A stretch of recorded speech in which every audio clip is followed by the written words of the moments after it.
Fantastic venue you got here, mate. Thanks, mate.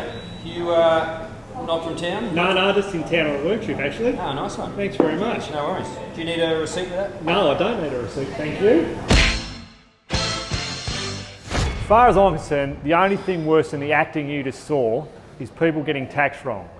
That's why the NUC report is here to help you out. Today, it's travel expenses.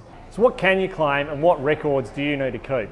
Now, the big reason people get this wrong is because every year the ATO release the reasonable meal and travel allowance expenses that you can claim for that year. And I don't know about you, but that makes me think I can just claim those amounts. So, basic principle, if you're claiming over $300 in work-related expenses, you need receipts for everything you're claiming. And this requirement is only reduced in relation to travel, and I stress reduced if you've received a bona fide meal allowance or a bona fide travel allowance, and that allowance has been reported on your payment summary. So, option one, you haven't received one of these allowances. That way you need to still keep receipts for everything you want to claim. Option two, you have received one of these allowances, but it's not on your payment summary. You either can't claim the expenses or you have to choose to show the allowance on your payment summary to be able to claim the expenses, but you still need receipts for everything. Option three, you received one of these allowances and it's on your payment summary. This is where the ATO's ruling kicks in, but I'll guarantee it's not what you think.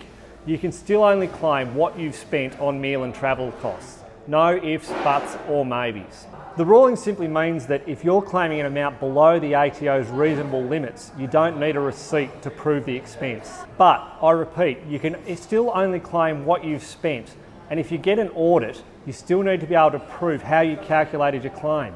Generally, this means some sort of logbook or bank records or records from the place where you incurred the expense. What won't stand up to audit is, I was away 62 nights, the ATO allowance is $100 a night, so I'm going to claim $6,200. So my advice to clients, take a Ziploc bag with you and keep all the receipts you can, and pay for everything on a bank or a credit card so you have some backup substantiation if required. If you want a business, accounting or tax myth bust, write in the comments section below and we'll deal with it in the next NUC report. I'm NUC and this is the NUC report.